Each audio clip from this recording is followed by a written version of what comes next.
کہ آپ جب نکلے تھے تو جس کفن میں آپ کو دفن کیا گیا تھا اس کفن میں مٹی کا کوئی داغ بھی معلوم نہیں ہو رہا تھا. آپ نے عبد القادر جیلانی کو پیرہن دیا ہے.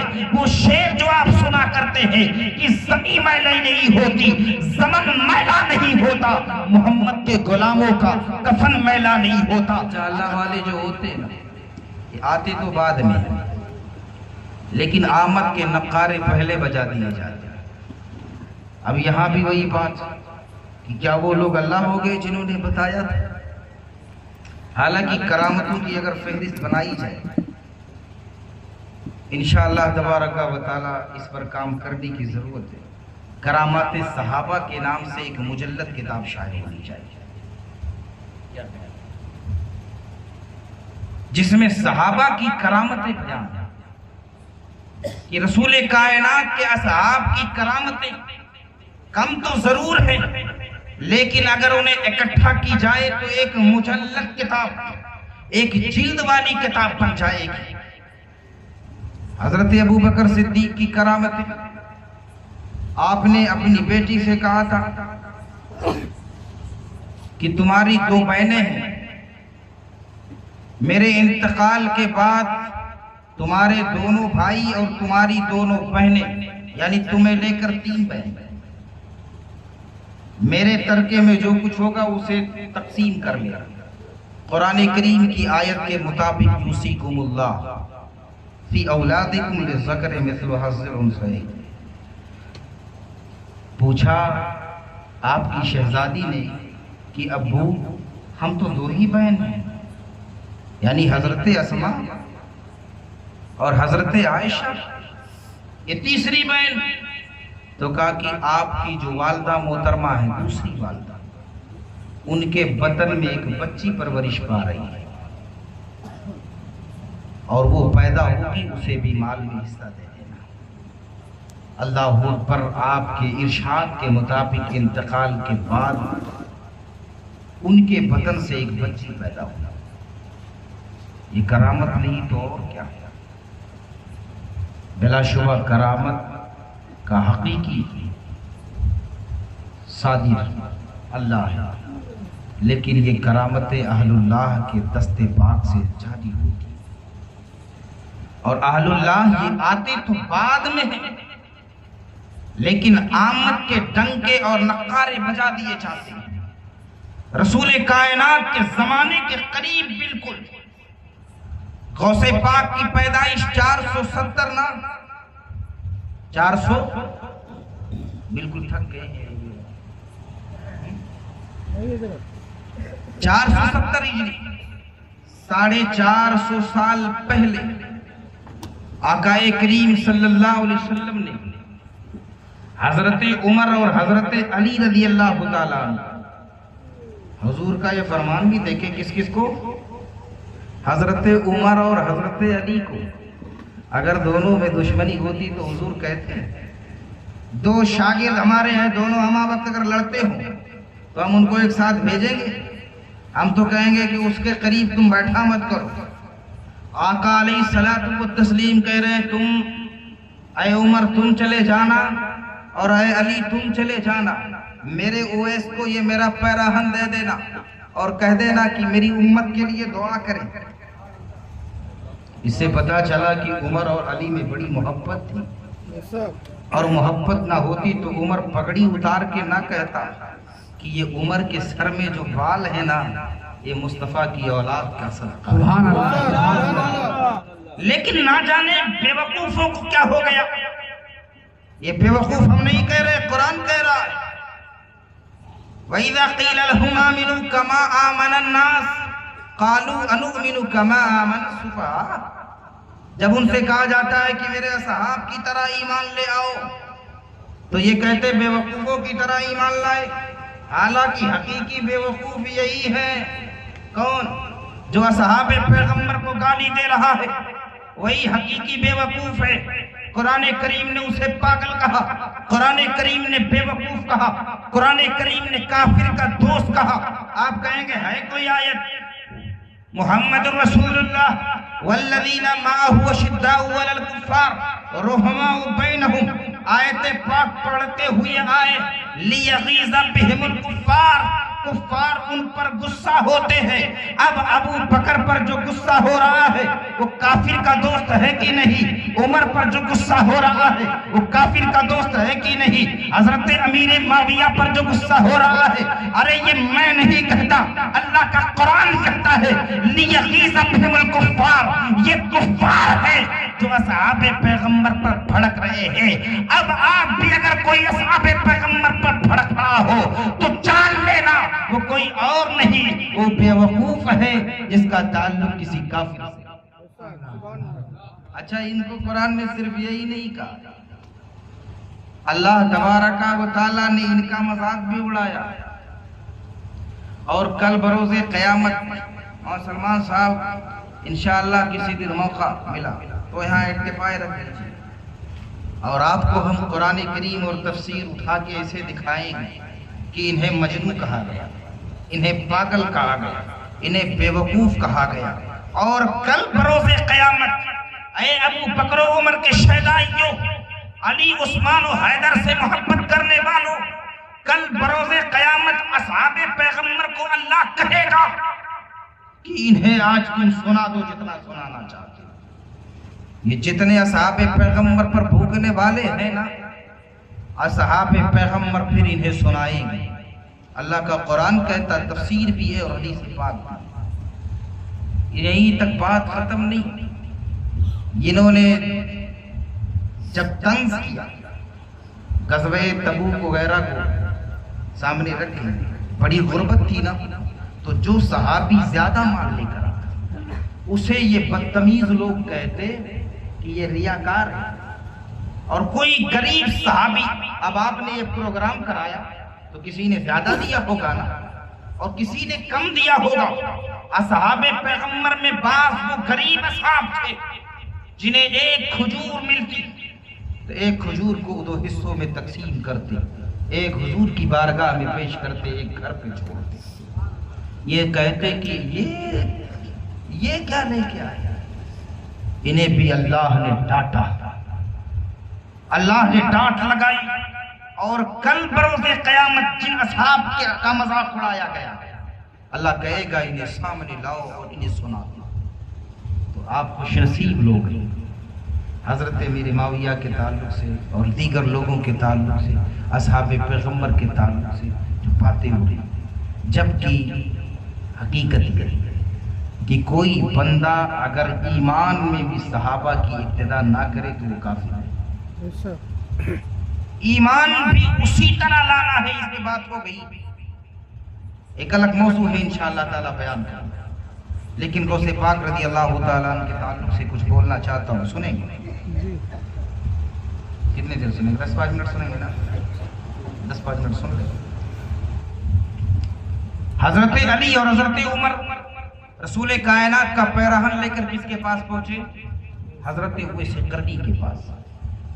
اویس قرنی رضی اللہ تعالیٰ عنہ کو تلاش لیا، واقعہ سنانا مقصد نہیں ہے، جھپا دیا تھا۔ اللہ کے رسول نے فرمایا ہے کہ ان کی امت کے لیے دعا کریں۔ اویس قرنی نے دعا کی، پروردگار میرے محبوب کی امت کی مغفرت فرما۔ ہماری اور آپ کی بخشش کی دعا صرف اللہ کا رسول نہیں کر رہا ہے، بلکہ ہر اہل اللہ کر رہے ہیں۔ اویس جیسا مصطفیٰ کا جانثار کر رہا ہے۔ سیدنا اویس قرنی نے جب یہ بات کہی، آواز آئی، اے اویس ٹھیک ہے، آدھی امت کو تیرے صدقے میں بخش دیا اور آدھی امت کو عبد القادر کے صدقے میں بخش دیا۔ سبحان اللہ، سبحان اللہ۔ آپ نے عرض کی، مولا یہ عبد القادر کون ہے؟ فرمایا اللہ اکبر کی وہ عبد القادر میرا بھی محبوب ہے، میرے محبوب کا بھی محبوب ہے۔ سیدنا عبد القادر جیلانی کو اگر کوئی سمجھ رہا ہے کہ وہ کسی دارالعلوم کے شیخ الحدیث تھے یا کسی علاقے کے کوئی محدث تھے، تو نہیں، وہ امام المحدثین تھے، وہ تمام کے سردار تھے۔